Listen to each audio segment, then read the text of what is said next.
عليكم ورحمة الله. الله أكبر. الله أنت السامع تبارك يا ذا الجلال والإكرام. استغفر الله ربنا كذب.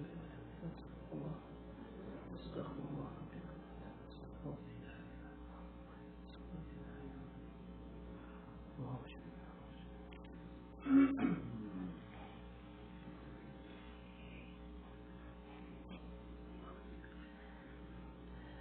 Assalamu alaikum wa rahmatullahi wa barakatuh. Inshallah, tomorrow after the Asr prayer at 6:30, we will inshallah be gathering here at the masjid to witness the opening of the extension that you all have, mashallah, contributed towards, prayed for, and worked diligently towards. Because alhamdulillah, alhamdulillah, as this community grows, the need for the facility grows, the need for classrooms, the need for our sisters to pray. And alhamdulillah, as it was promised before the blessed and holy month of Ramadan, mashallah, the extension is complete. Takbir. This is a very big blessing from Allah subhanahu wa ta'ala. So for the brothers and for the sisters to realize what is happening, what has transpired, and how this will bring benefit to the community, inshallah, we humbly request everyone's presence tomorrow after the Asr prayer. Inshallah, there will be a short talk, followed by a tour of the facility upstairs. And we look forward to seeing everyone, inshallah, tomorrow. Jazakumullah khairan. Bismillah, alhamdulillah, wa salatu wa salam ala rasulillah. Nashhadu an la ilaha illallah wa nashhadu anna Muhammadan abduhu wa rasuluh. Sallallahu alayhi wa ala alihi wa sahbihi wa baraka wa sallama tasliman kathiran kathira. Brothers and sisters in Islam, 2 points tonight, inshallah, as we are discussing the sunan regarding earning a living. The practices and teachings of our beloved Prophet Muhammad Mustafa sallallahu alaihi wasallam pertaining to what is the right way to earn a living. And we are taking our journey of living our day the Prophet sallallahu alaihi wasallam's way, because all of us are in need of reminder and direction as to what is the best course of action when it comes to our life. So the 2 points tonight, without further ado: do not abandon your job without a valid reason. The biggest problem, even in corporate America today, is commitment. People will leave a job once they find a better job, where the paycheck is a bit better or higher, or where they find some conveniences that they never had prior. Brothers and sisters in Islam, remember one thing. Always thank Allah subhanahu wa ta'ala for the present time and what you know it to be. Because the future is unknown.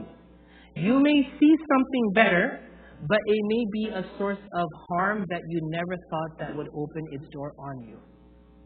There's a story that we read in Nafhat al-Arab. I think I spoke about it once. There was a man who was a servant, and he served his master. The master was grateful for that person's service, hence he fed him the same food that he ate, and he clothed him with the same clothing that he wore. But he thought, you know what, this is no good. I want something better. I deserve better. So what he did was, he left the job because he found someone else was looking for a servant. The promises sounded great.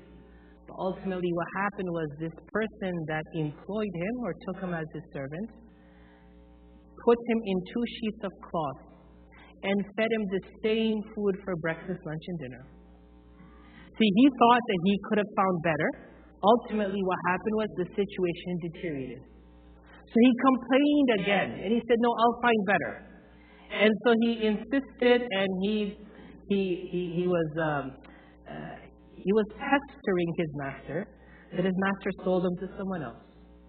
And the person he sold him to said, I need human idols that will stand as lamps and lights.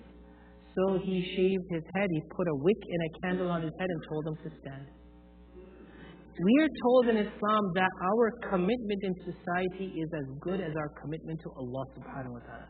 We commit to Allah subhanahu wa ta'ala, we devote ourselves. When it comes to our jobs, our employment, we should be committed also. Why? Because there are many people who Allah subhanahu wa ta'ala benefit through our efforts and our services. We should not run. We should not just jump ship when things become a bit tough. It brings to mind a story of a brother who met me after Jummah many, many years ago in my first masjid, and he was crying. And he said to me, I have committed a great haram. I said, what did you do? He said, I work at Papa John's down the street, and I make pizzas for them. And I just realized that pepperoni is pork. I've been touching and serving pork. I've done a great haram. I'm leaving my job right now. I said to him, no, you're not. No, you're not. The same Allah that gave you that hidayah now will also give you direction forward.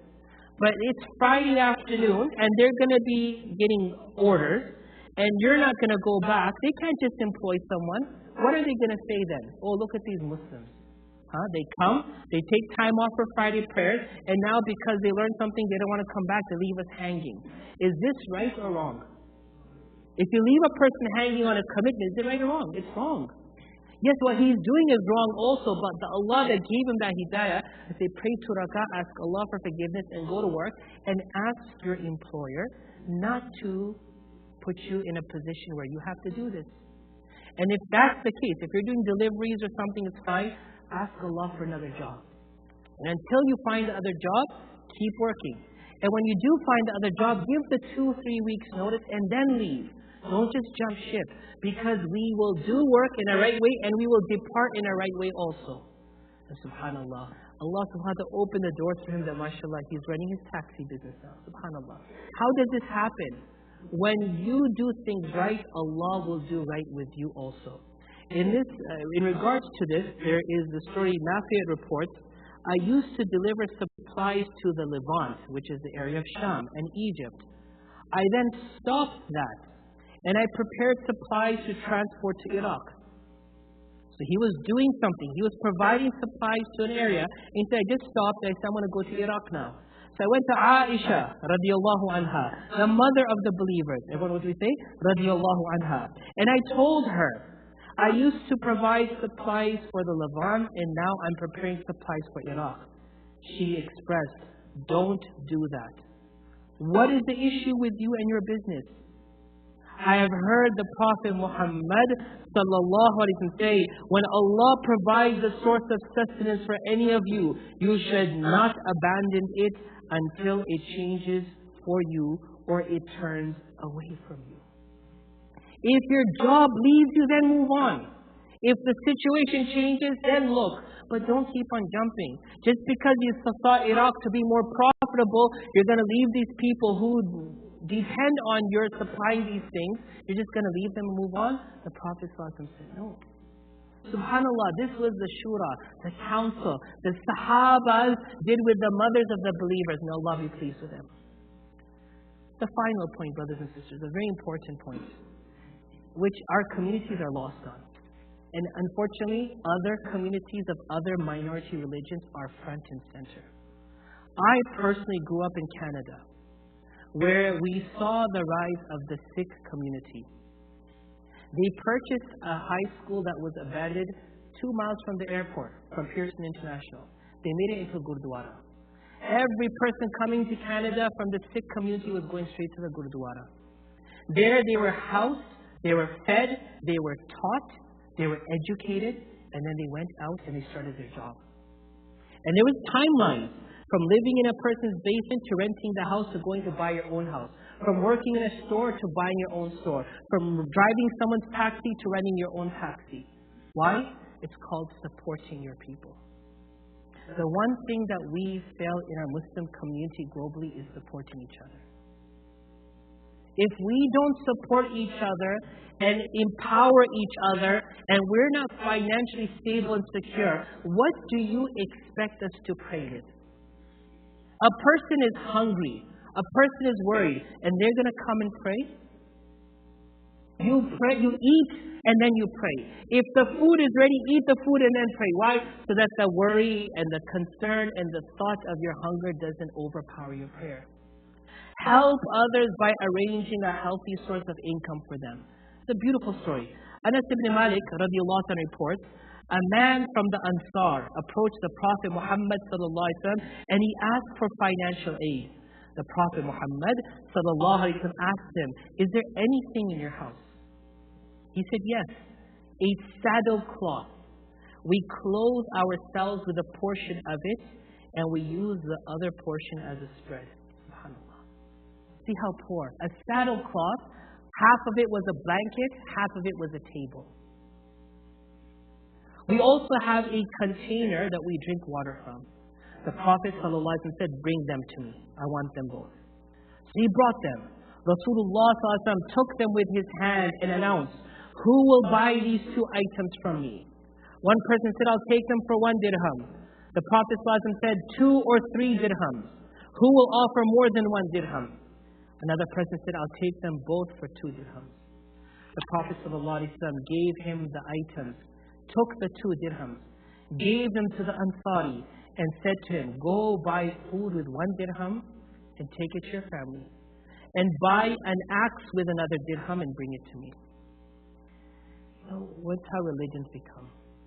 We think that being religious means I'm going to get to heaven, I don't care where you go. This is the Prophet Muhammad sallallahu alaihi wasallam. He has better things to worry about than a person's income. Yes or no? I got the world to worry about.